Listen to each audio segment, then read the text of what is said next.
Allahumma salli ala Muhammad ya Rabbi salli alaihi wa sallim.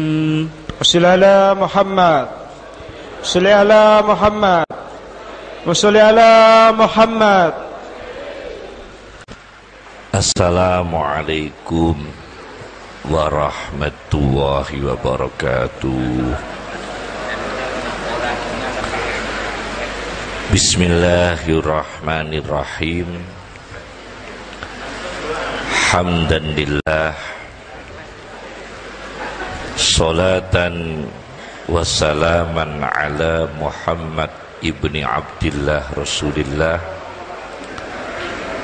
wa ala alihi wa man sahibah wa man tabi'ah wa man iqtadah, amma ba'd. Hadratul ulama yang saya muliakan, Kiai Haji Anik, jajaran pengurus NU Suriah Tanfidiyah, semua pengurus di bawah Badan Otonom Nahdlatul Ulama yang kami muliakan, Bapak Bupati, Bapak Dandim, Bapak Kapolres yang saya hormati, hadirin hadirat yang dimuliakan Allah.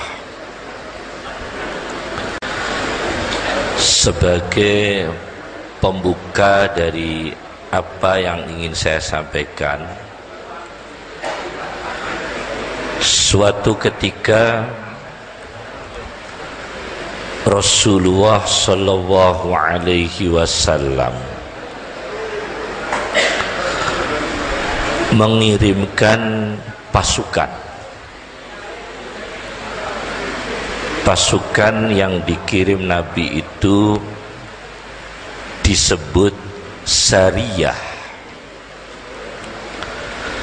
Sariyah menurut bahasa Arab pasukan yang beranggotakan minimal 5 orang sampai 300 orang. Jika pasukan itu berkuda atau kavaleri, anggotanya 400 orang, disebut pasukan Sariyah. Dikirim Nabi untuk berperang dengan orang-orang yang menyekutukan Allah, kaum musyrikin.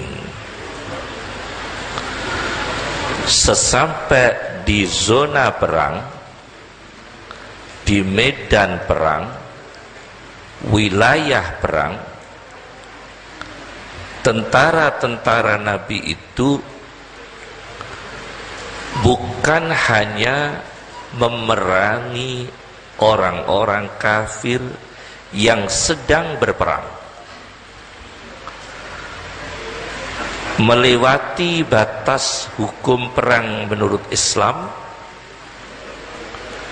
Mereka membunuh anak-anak kecil, anak-anak di bawah umur, ikut dibantai oleh sahabat Nabi sallallahu alaihi wasallam.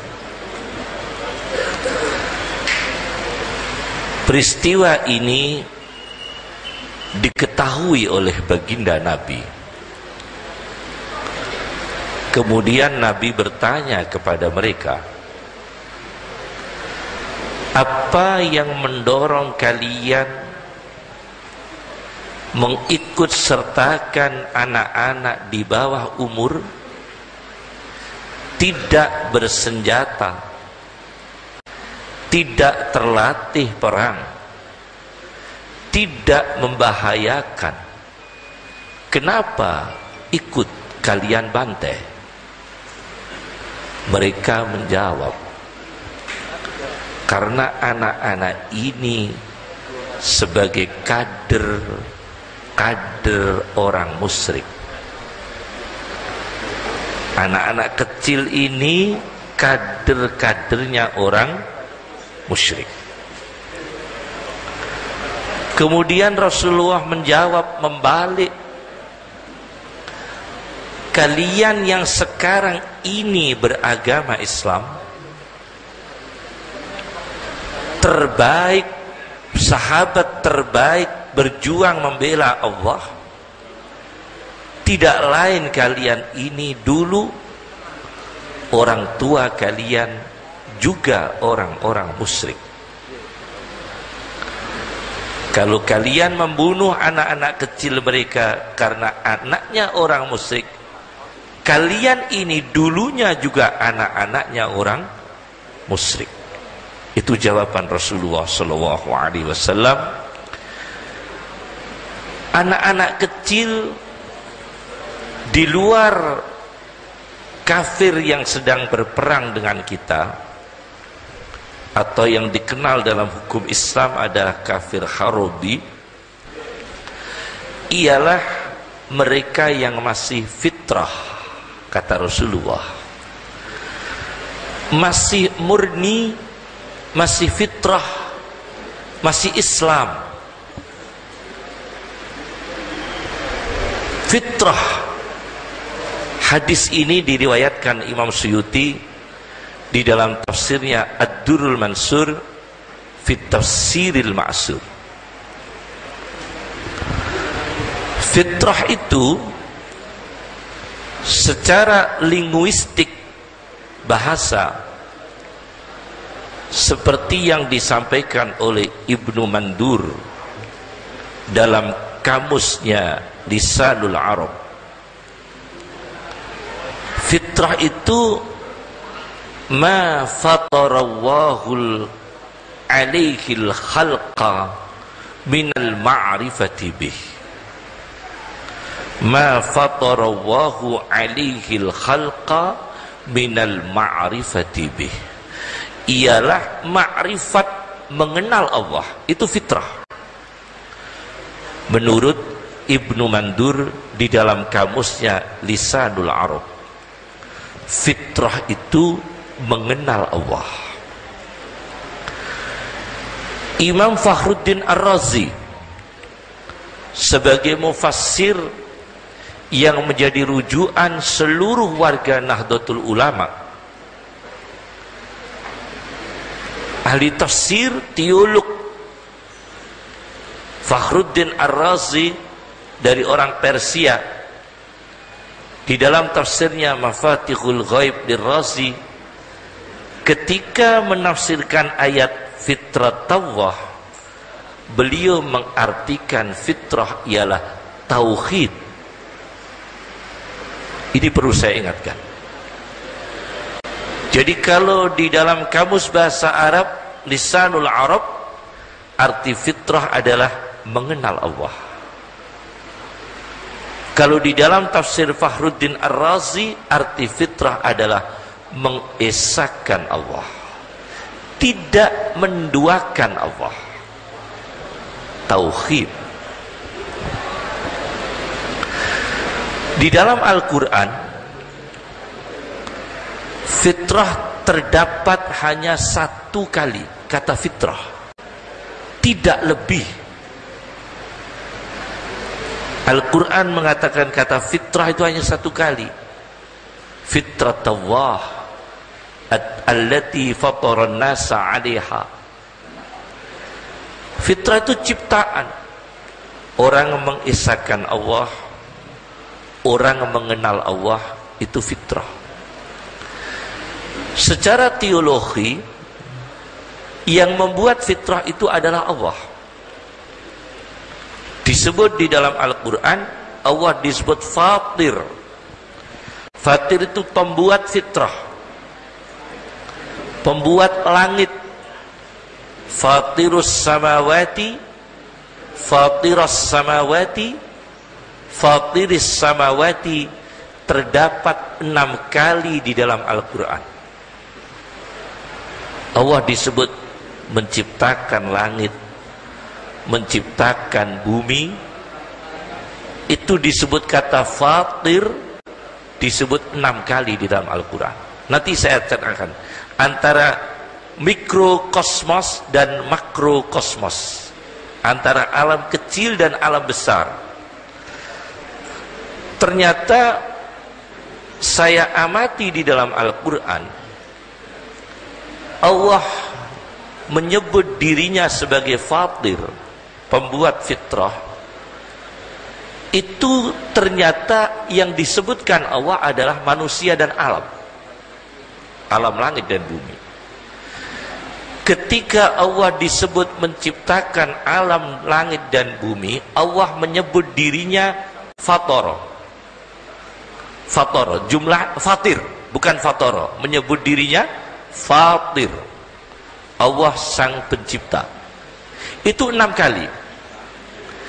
Ketika Allah disebut mencipta manusia, itu redaksinya tidak ada yang fatir, semua fator.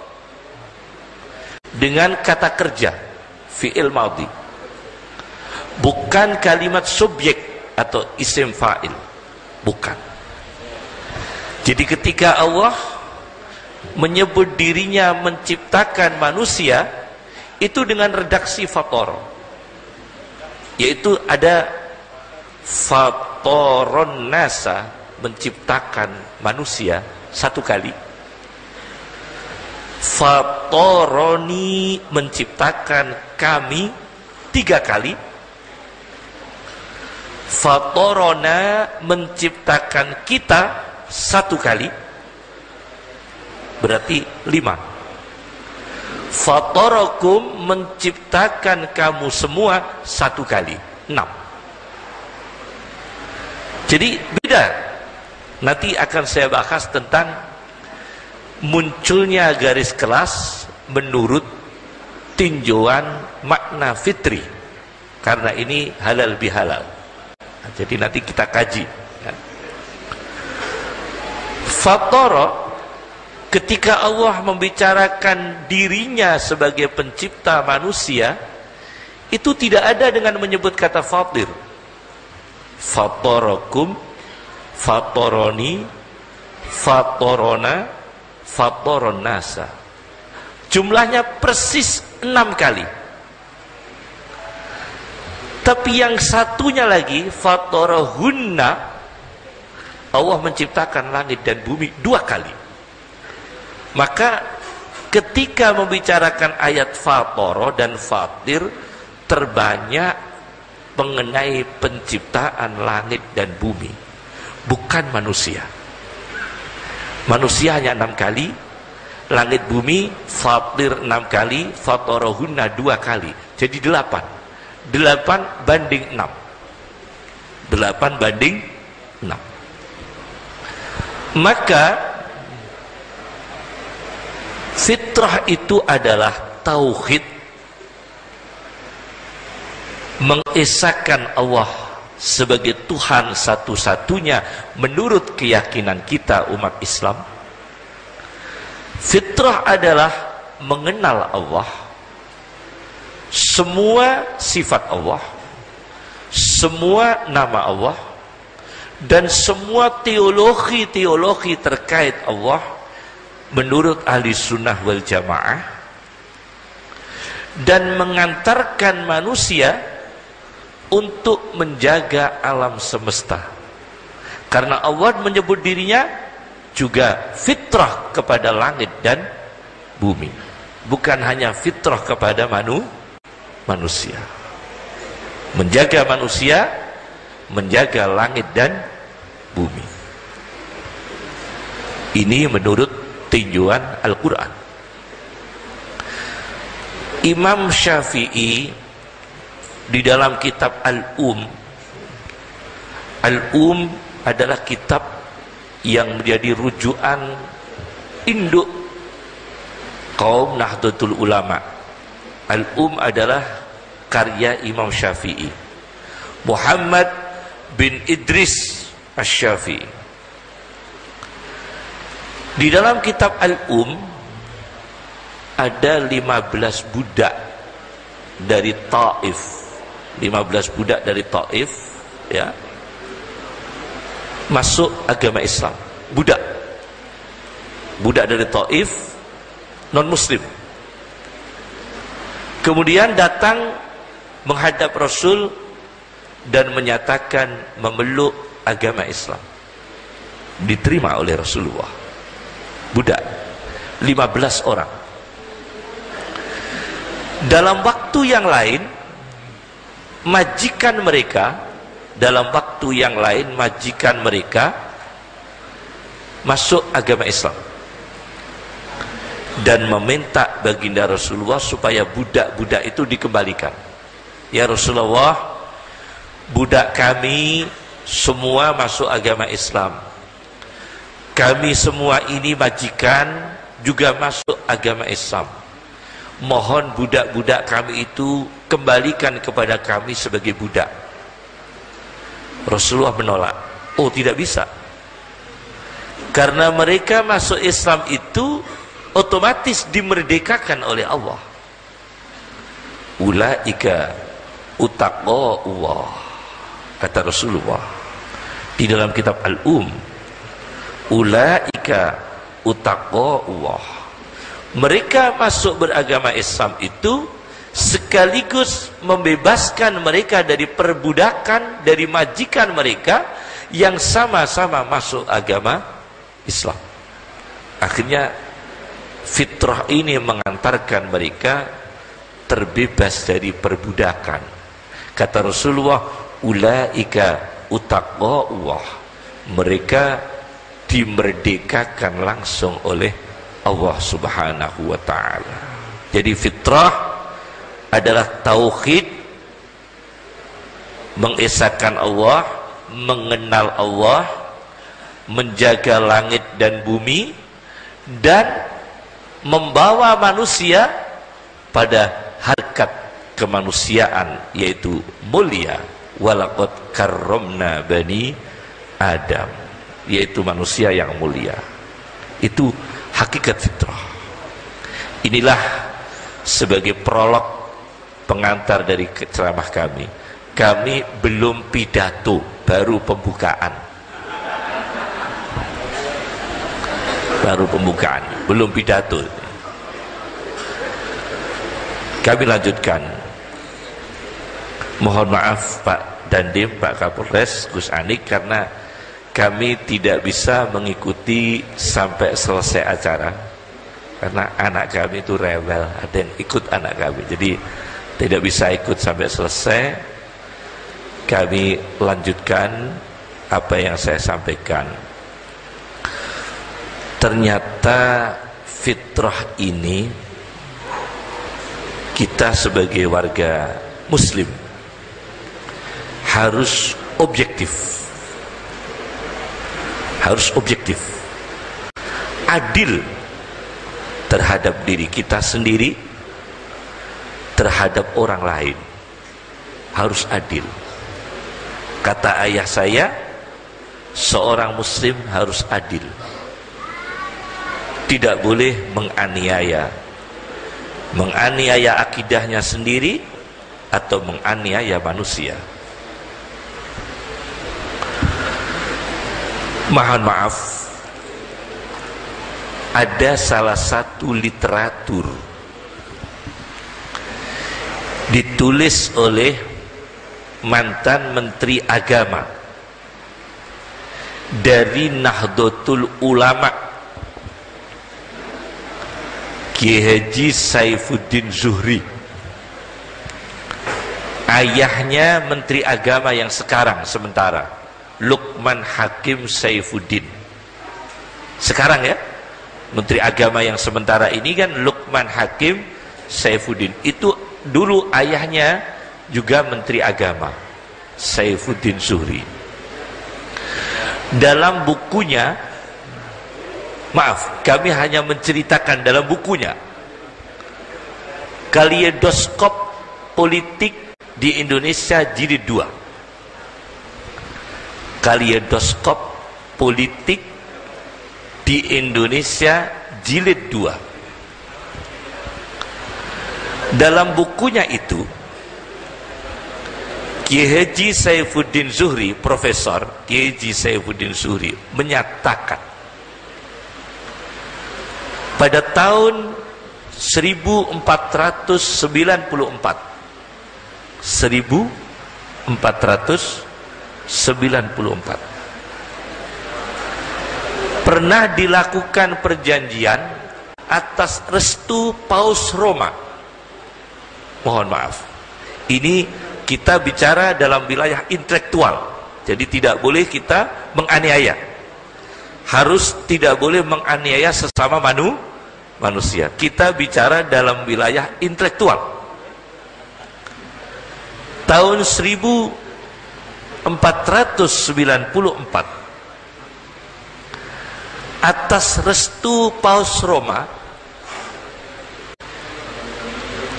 dunia ini mau dibagi dua.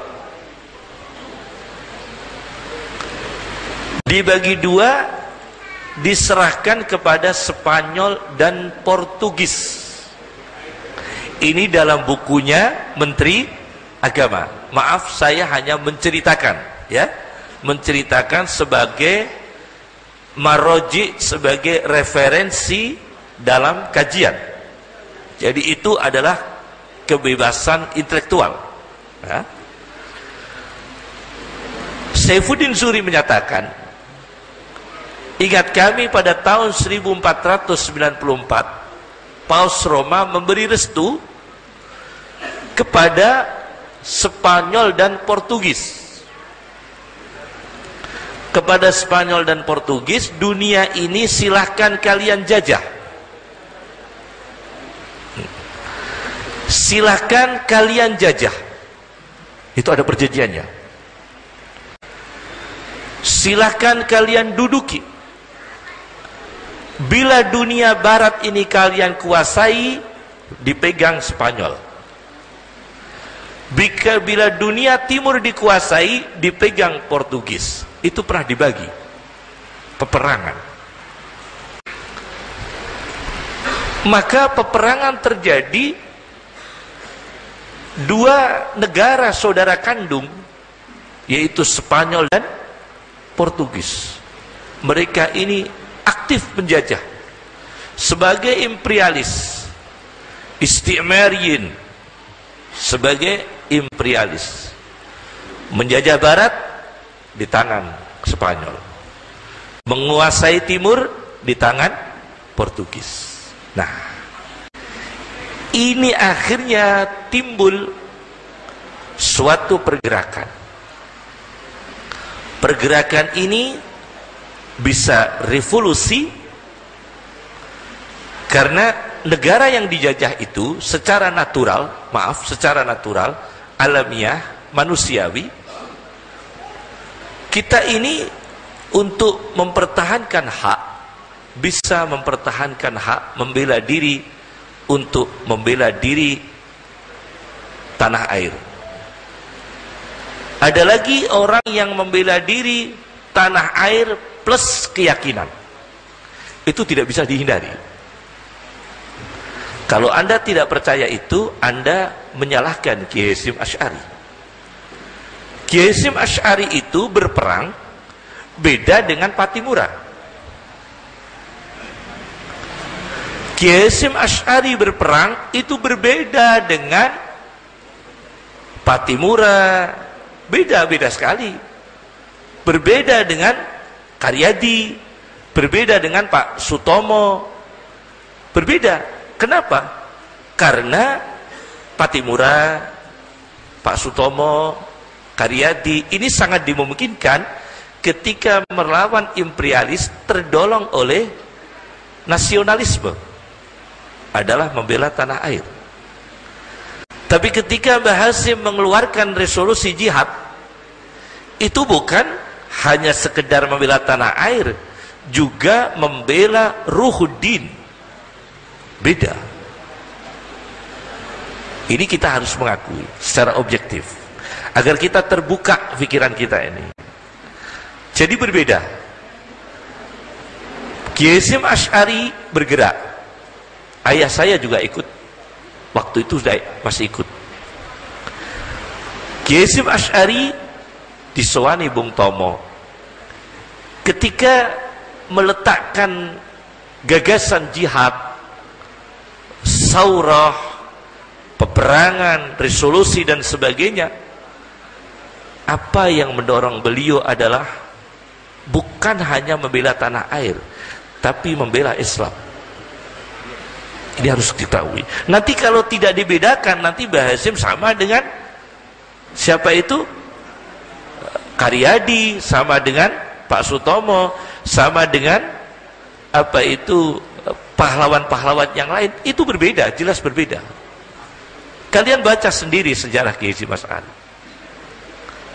Jadi Kiai Hasyim Asy'ari menghadapi imperialis Belanda itu bukan hanya membela negara, tapi menyelamatkan akidah. Pahami dia, kita harus menyadari begitu. Menyelamatkan akidah. Dibuktikan ketika salah satu muktamar, peserta muktamar NU itu ada Kiai Asnawi. Kiai Asnawi itu PBNU. Karena kakek saya juga pendiri NU. Jadi kita kakek saya ikut mendirikan NU bersama Kiai Hasyim Asy'ari. Ketika Kiai Asnawi datang bersama Kiai Soleh, ayahnya Kiai Mujib Soleh, ayah dari Kiai Mujib Soleh, ditanya, bagaimana kita ini kalau pakai dasi? Haram. Menurut Kiai Soleh Darat, Kiai Soleh ayahnya Kiai Mujib, bukan Kiai Soleh Darat, haram pakai celana.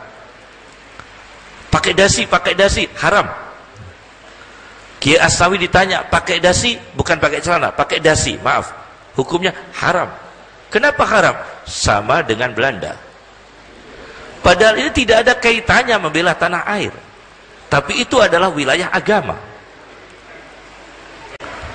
adalah wilayah etika. Man tasyabbaha biqaumin fahuwa minhum. Menyerupai mereka, sama dengan mereka. Apakah Patimura punya pikiran seperti itu? Kan tidak.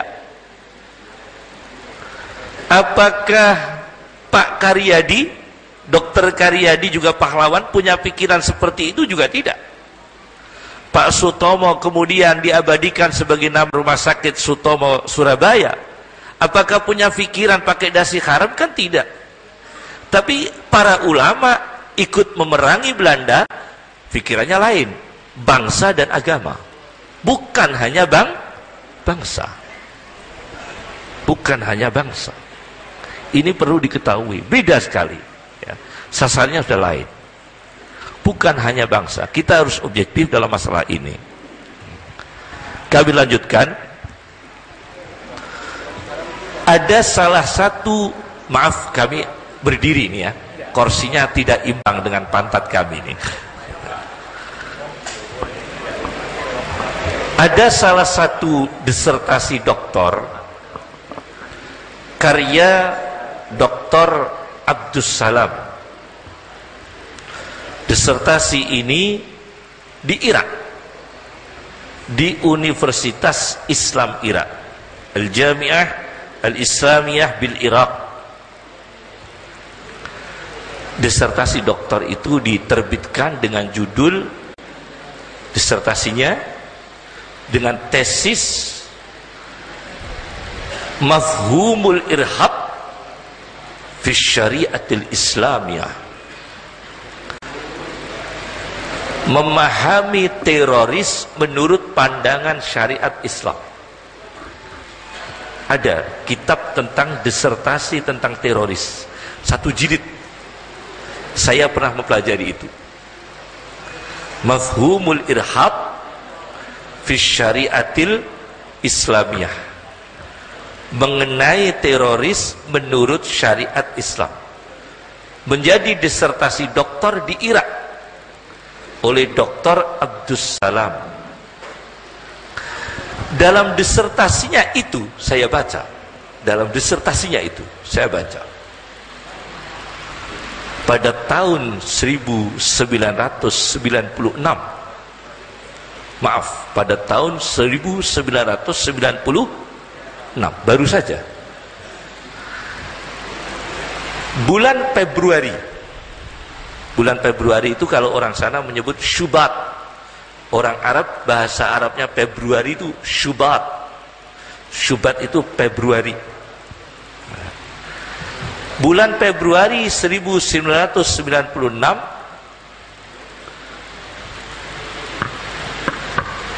tentara militer Amerika Serikat, Al-Askariyun Al-Amerikiyun, militer Amerika Serikat, mengeluarkan suatu gagasan resmi dalam disertasi doktor itu ya, bahwasanya kita bisa menggunakan al-aslihatu, senjata-senjata, an-nawawiyatu, yang berbahan nuklir. Nawawi itu nuklir, jadi bah Nawawi itu bah nuklir. Al-aslihatu an-nawawiyah, senjata-senjata nuklir boleh digunakan untuk memerangi teroris. Itu dikeluarkan oleh militer Amerika Serikat pada tahun 1996. Berbahaya sekali. Berbahaya sekali. Karena pada akhirnya negara atau oknum atau tokoh yang belum tentu teroris, atas kebencian, beda ideologi atau sentimen komunalistik, bisa membawa mereka untuk mentahkim, untuk mengatakan dia teroris, kemudian melegalkan pemakaian senjata nuklir. Berbahaya sekali. Keputusan Amerika Serikat pada tahun 1996 ini menjadi disertasi doktor, bahwa yang teroris boleh kita menghadapi dengan nuklir. Al-aslihah an-nawawiyah, senjata-senjata nuklir. Akhirnya berbahaya sekali, nanti ada negara yang belum tentu teroris, kemudian yang istilahnya dalam ilmu jiwa disebut dengan dehumanisasi. Itu dilegalkan nama manusia yang terhormat, dehumanisasi. Maaf, ada teori untuk menyalahkan orang, kemudian kita menghukum orang itu. Orang itu kita salahkan dulu, kemudian kita hukum. Lal insaniyah atau dehumanisasi. Itu teroris, kemudian kita hukum. Itu perampok, disebut perampok dulu, kemudian kita tangkap. Disebut teroris dulu, kemudian kita hukum. Nah, ini juga berbahaya. Ini juga berbahaya. Nanti ada ikhwan-ikhwan kita, sangat dimungkinkan juga Nahdlatul Ulama sendiri, warga NU sendiri, ustadz-ustadz NU sendiri, guru-guru ngaji NU sendiri, yang pagi sore bacanya Nasoro yang suruh Nasron, tidak pernah mengenal senjata, tidak pernah punya niat untuk menjadi teroris, bisa dapat fitnah sebagai teroris. Ini juga harus difikir oleh NU. Bukan kita hanya menghadapi teroris. Teroris adalah musuh Islam, betul. Tetapi kita juga berpikir, siapa yang teroris yang sebenarnya? Jangan-jangan ada teori dehumanisasi, bukan teroris, tapi disebut sebagai teroris. Ini juga berbahaya sekali. Maka disertasi ini dan apa yang disampaikan oleh Profesor Dr. Saifuddin Zuhri dalam bukunya Kaleidoskop Politik Jilid 2, Kaleidoskop Politik Indonesia Jilid 2, saya membaca bahwa kita ini untuk menjaga fitrah adalah sikap menjaga akidah. Karena apa? Nyatanya fitrah dalam makna mengesahkan Allah. Kita menjaga fitrah dalam arti menjaga akidah. Karena apa? Karena fitrah maknanya mengenal Allah. Itu satu. Yang kedua, fitrah adalah menjaga manusia. Tidak boleh mendolimi manusia, tidak boleh membunuh manusia, tidak boleh merusak manusia kecuali dalam zona perang.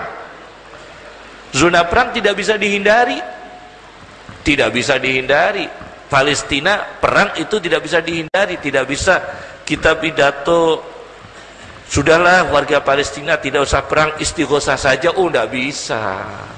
Mereka dituruni bom kok dihadapi dengan istighosah, tidak bisa. Sudahlah warga Palestina kamu dihujani bom, ayolah tahlil saja. Oh, tidak bisa. Karena mereka menyerang dengan bom, mereka menyerang dengan senjata, masa kita menghadapi dengan tahlil dan istighosah? Kan berbeda ini. Kondisinya lain. Ini zona perang, kita tidak di zona perang. Jadi kalau di zona perang jangan disamakan dengan di sini. Ini di Indonesia bukan zona perang. Kalau di zona perang konteksnya sudah lain. Akhlak yang diamalkan lain. Ini ya, jadi menjaga manusia. Yang ketiga adalah fitrah, menjaga alam semesta. Karena Allah menyebut dirinya Fatir, memfitrahkan langit dan bumi. Jadi mikrokosmos alam kecil manusia dijaga, makrokosmos alam besar yaitu seluruh alam juga harus dijaga. Itulah fitrah. Tentang teroris. Teroris ini Pak Dandim, Pak Kapolres, menurut bahasa Arab, ini nanti kalian saya tunjukkan tentang hasil keputusan Munas NU. Ternyata keputusan Munas NU ini ada beberapa keputusan teroris dibagi dua, teroris yang disahkan dan teroris yang tidak disahkan. Nanti saya tunjukkan keputusan Munas NU. Ya. Teroris itu dalam bahasa Arabnya adalah irhab. Irhab itu membuat takut. Al-Quran itu membenarkan, membuat takut kepada musuh yang sedang di wilayah perang. Dalam hadis Nabi, nusirtu birru'bi, aku diberi pertolongan Allah dengan ketakutannya musuh. Nusirtu birru'bi, sanulqi fi qulubil ladina kafaru ru'ba, sanulqi fi qulubil ladina kafaru ru'ba. Saya jelaskan. Irhab itu di dalam bahasa Arab seperti yang disampaikan dalam disertasi Dr. Abdus Salam Muhammad, yaitu al-irhab adalah teroris.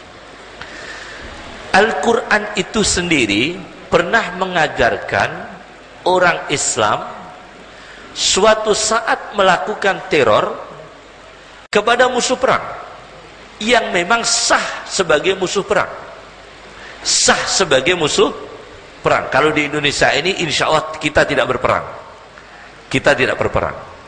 tapi kalau ketika menghadapi musuh perang, irhab ini dibenarkan oleh Al-Quran. Bisa baca, turhibuna bihi aduwakum wa aduwallah wa akharina min dunihim. Kamu semua membuat irhab, membuat teroris kepada musuh Allah. Wa a'iddu lahum mastata'tum min quwwatin. siapkanlah dan siapkanlah untuk menghadapi mereka dengan kekuatan. Kekuatan ini bisa dengan bom atom. Dalam bahasa Arab bom atom itu qumbulah darrah, itu bom atom. Bom bakteri dalam bahasa Arab adalah qumbulah jursumah, bom bakteri. Bom nuklir dalam bahasa Arab qumbulah nawawiyah, itu bom nuklir. Silakan kreativitas. Tujuannya adalah turhibuna bihi aduwallahi wa aduwakum. Kamu semua membuat irhab, membuat rasa takut dengan musuh Allah, kepada musuh Allah dan musuhmu dan musuh-musuh yang lain. Berarti memang ada tindakan irhab yang dibenarkan Al-Quran. Al-Quran mengatakan turhibuna, tindakan teroris yang pernah dibenarkan Al-Quran ada. Maka Hazim Asy'ari memimpin perang, membuat takut musuh. Kiai Abbas Munted ikut perang, Umar bin Khattab perang, Salahuddin Al-Ayyubi perang. Sekarang sudah ada ensiklopedi perang salib, Al-Harbus Shalibi Asy-Syamilah 50 jilid. Sekarang sudah lengkap. Jangan pakai digital. Maktabah Syamilah yang digital itu banyak yang distorsi, banyak yang tahrif, banyak yang salah. Kalau pakai komputer banyak yang salah. Pakainya kitab yang asli. Nah, pakainya kitab yang asli. Jangan pakai digital, di mana dalam kitab-kitab digital itu banyak yang tahrif, pemalsuan. Ini terjadi irhab. Nah, irhab itu ketika Munas Ulama NU, saya bacakan, saya bawa lampirannya hasil Munas NU Pondok Gede tahun 2002. Tahun 2002 Munas Ulama NU Nahdlatul Ulama di Pondok Gede tahun 2002. Saya bacakan hasil keputusan tentang martir, yaitu orang yang mengorbankan diri membela agama. Bagaimana orang mengorbankan diri membela agama. Keputusan ulama NU pada tahun 2002 Munas ya. Begini, ada salah satunya begini: wa in kana qasduhu irhabal adwi, dan apabila tujuan martir itu membuat takut kepada musuh atau menteror musuh, ya, waliyu'lima salabatal muslimina fid din, untuk menunjukkan kekuatan umat Islam dalam mempertahankan agama, fala yab'udu jawazuhu, maka tidak jauh kalau bisa dilegalkan. Coba ini keputusan Munas ini. Jadi kalau Anda bicara tentang teroris, jangan terburu-buru. Cocok enggak dengan hasil Munasnya sendiri? Ya. Cocok enggak dengan hasil Munasnya sendiri? Yang kedua, ada butir begini: wa idza kana fihi naf'un lil muslimin, apabila tindakan martir itu bermanfaat untuk umat Islam, fatalifat nafsuhu, dan dirinya sendiri korban. Dirinya sendiri apa? Korban. Li'izazi dinillah, untuk memuliakan agama Allah. Wa tauhinil kufri, dan melemahkan kekufuran. Fahuwal maqamus syarif, itu adalah derajat yang mulia. Ini coba, ini keputusan NU loh ini. Apa perlu muktamar lagi? Fawwal maqamus syarif. Itu adalah derajat yang mulia. Alladzi madakhallahu bihil mu'minin, di mana derajat yang mulia itu sangat disanjung oleh Allah di dalam kitabnya dan dibawa oleh lisan para rasulnya. Ini adalah martir di mana dalam peperangan suci fi sabilillah. Tetapi sudah saya beri garis bawah tadi, kita tidak boleh membantai orang, menganiaya orang meskipun beda agama di luar zona perang. Kalau itu zona perang harobi, memang itu sebagai perlawanan. Tapi kalau bukan zona perang, kita tidak boleh melakukan kekerasan, tidak boleh. Tapi kalau zona perang, nanti kalian pukul rata semua, tidak boleh. Teroris tidak boleh semua. Oh, tidak bisa, karena Al-Quran sendiri pernah mengesahkan teroris dalam zona perang kafir harobi. Turghibuna bihi aduwallahi wa aduwakum wa akharina min dunihim. Itu pernah. Ya, jadi beda. Kalau di Indonesia tidak boleh, kita di Indonesia membantai non muslim, tidak boleh. Ini bukan zona perang. ISIS, nah ini maaf soal ISIS. Kalau ISIS itu, kalau kita bingung-bingung, kita ke sawah saja. Sawah kan ISIS kali itu, ISIS. Anginnya banyak itu ya, ISIS. Anginnya akeh ISIS. Jadi saya sudah tunjukkan tadi, pertama saya dari pendapat Kaleidoskop Politik Jilid 2 di Indonesia, karangan Profesor Saifuddin Zuhri. Yang kedua dari disertasi Dr. Abdus Salam di Irak. Yang ketiga tinjauan ayat-ayat Al-Quran dan Sunnah. Ternyata munculnya teroris itu bukan dari kita. Tadi ya, Paus Roma pernah melegalkan Spanyol dan Portugis untuk mencaplok dunia barat milik Spanyol, mencaplok dunia timur milik Portugis atas restu Paus Roma. Itu pernah diterangkan oleh Profesor Dr. Saifuddin Zuhri dalam bukunya Kaleidoskop Politik. Pernah itu. Saya lanjutkan. Pernah suatu ketika ayah saya itu kakek saya. Jadi kakek saya itu namanya Khalil. Itu menantunya Mbah Salam. Mbah Salam punya adik Kiai Nawawi, mbahnya Lek Mu'ad, paman saya, Mu'ad Thohir. Ini paman saya, cucu Kiai Nawawi. Mertuanya kakek saya Kiai Abdus Salam, itu kakak kandung Kiai Nawawi. Jadi kakak beradik. Saya ini keponakan sama Kiai Mu'ad Thohir ya. Dulu pernah Belanda itu datang di perpustakaan kakek saya. Tentara Belanda datang ke perpustakaan kakek saya. Kitab-kitabnya kakek saya semua diocar-acir oleh Belanda. Tapi tidak ada yang diambil, cuma diocar-acir.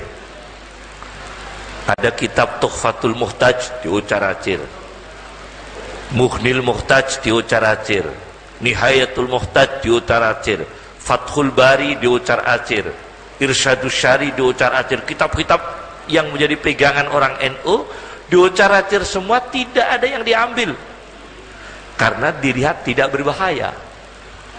Yang menurut mereka bahaya tafsir Tontowi Jauhari diambil oleh Belanda. Saya punya tafsir Al-Jawahir, karangannya Imam Tontowi Jauhari, diambil oleh Belanda, disita, disisakan 1 jilid masih saya simpan, yang lain dibawa Belanda, yang 1 jilid disisakan. Kenapa tafsir Tontowi yang disita? Belanda tidak takut dengan Faslut Tayammum. Oh, tidak takut dengan kitab-kitab Faslut Tayammum, tidak takut. Ada santri ngaji Faslut Tayammum, Faslul Faraid. Belanda tidak takut, tapi kalau tafsir Tontowi takut. Karena tafsir Tontowi adalah tafsir sains. dan teknologi. Sains waktu itu Belanda takut umat Islam nanti pinter sains. Kalau pinternya bukan sains, tidak ditakuti. Ini berbeda lagi. Jadi kalau kita bicara tentang ISIS di depan santri, itu salah objek. Karena santri tidak ada potensi ISIS. Mau bikin bedil bagaimana caranya? Objeknya lain. Jadi kalau kita bicara tentang teroris di depan santri, warga NU, lain.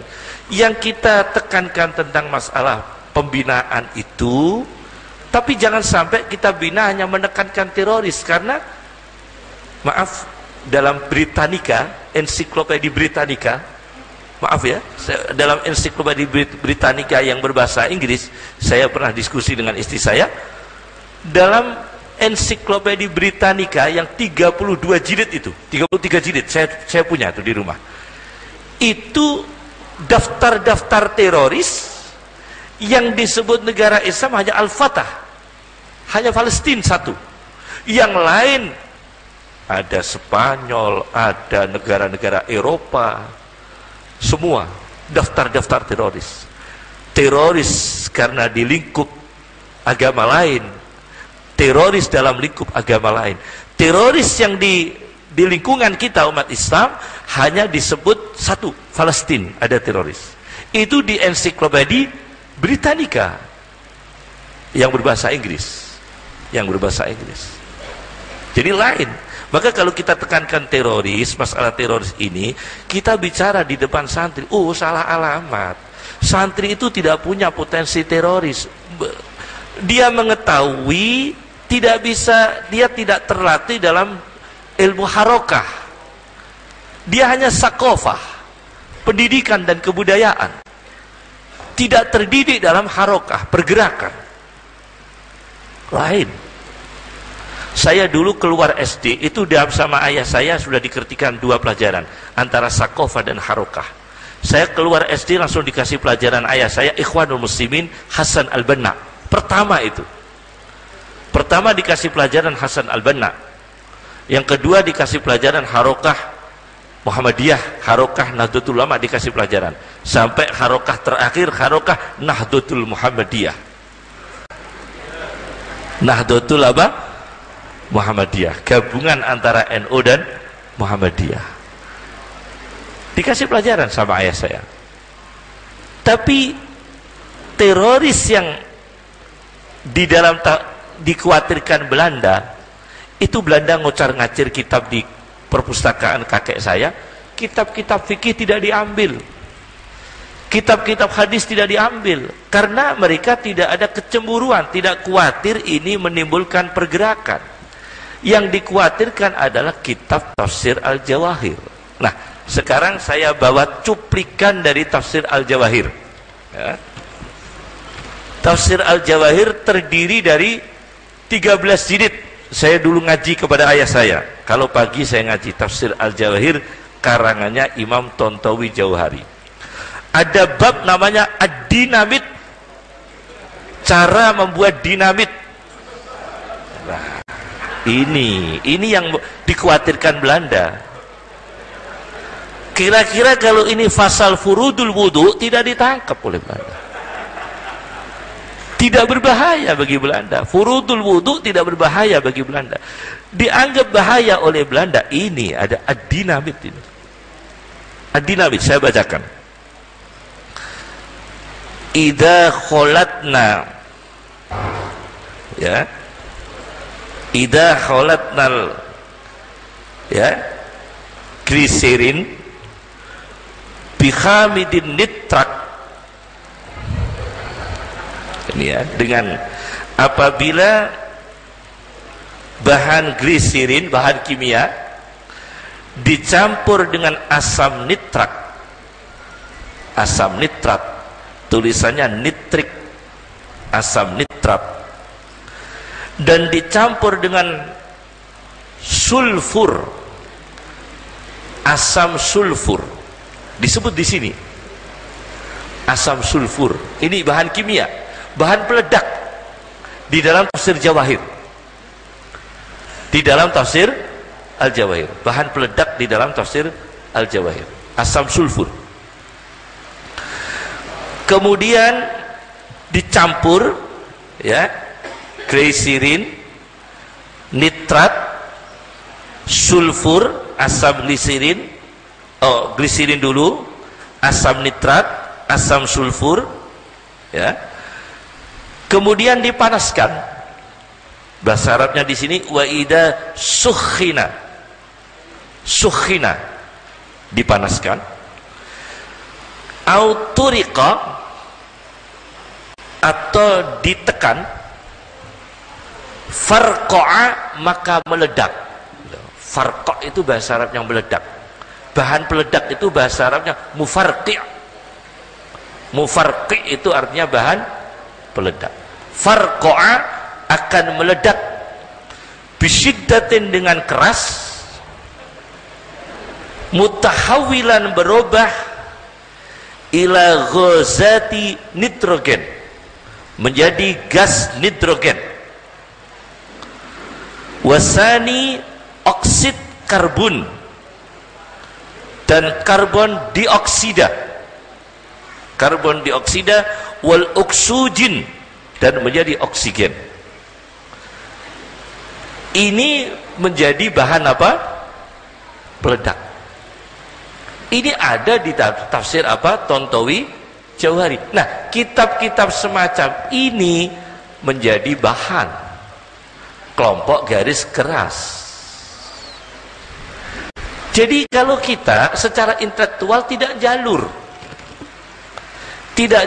untuk melakukan tindakan destruktif atau tadmiriyah atau teroris dengan tindakan adalah irhab tadmiri, terorisan destruktif, itu insya Allah tidak terjadi.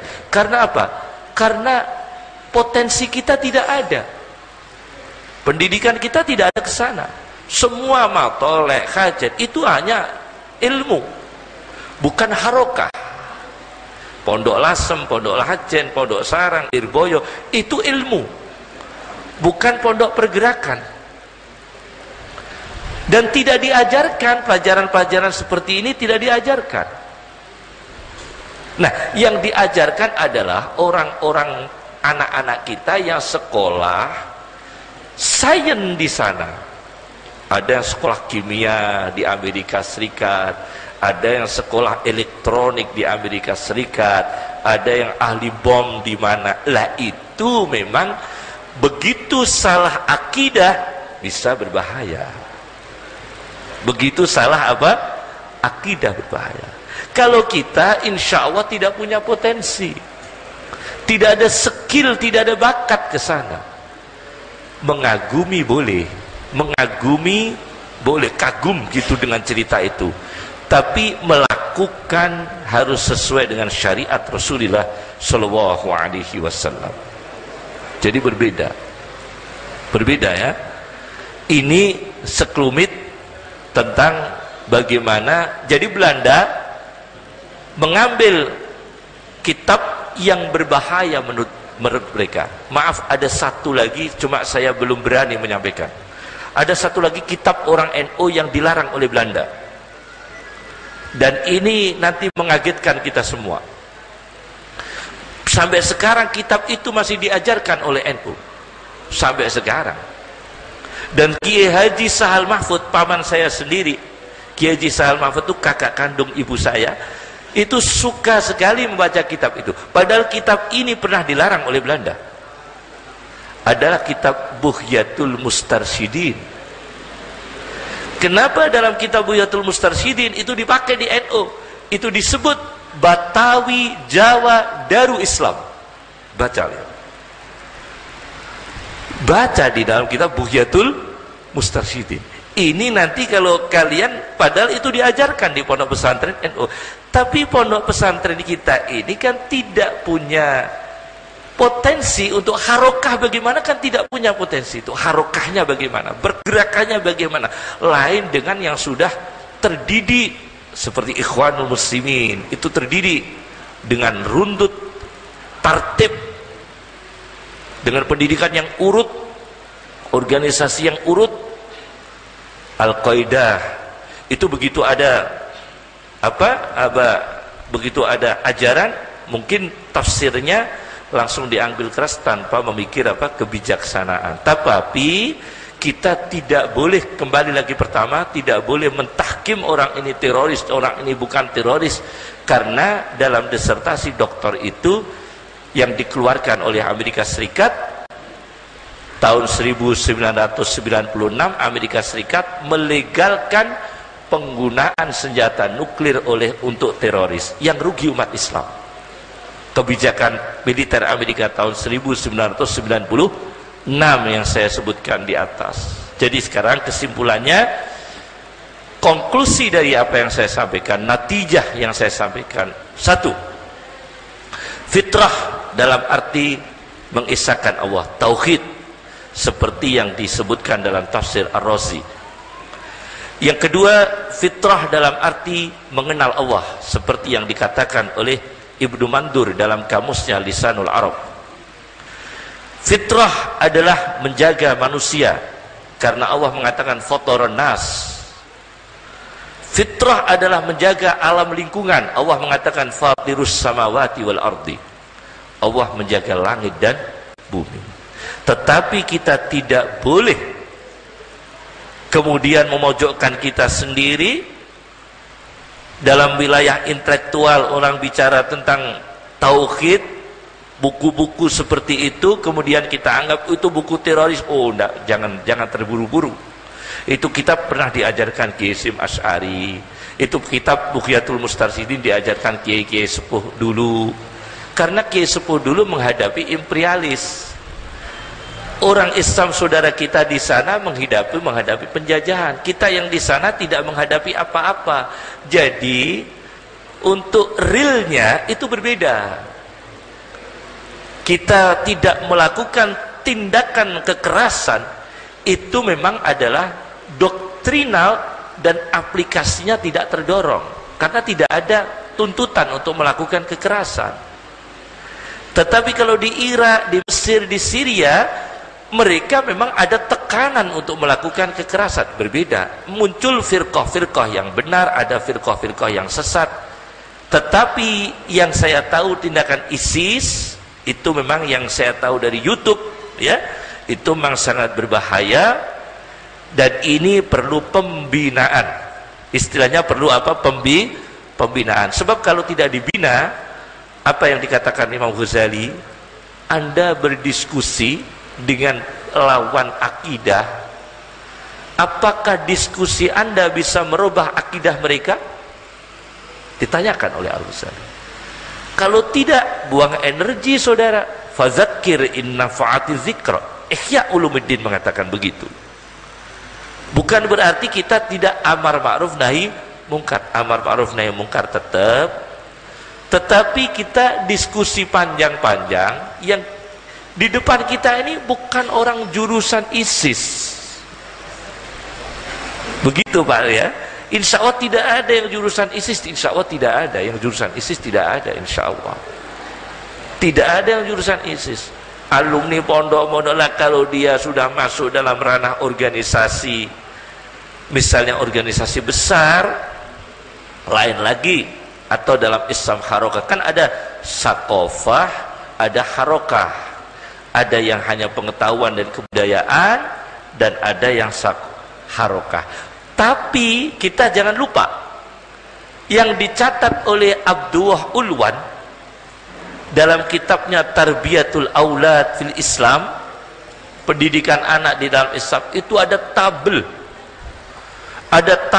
daftar-daftar gerakan sufi melawan kekejaman.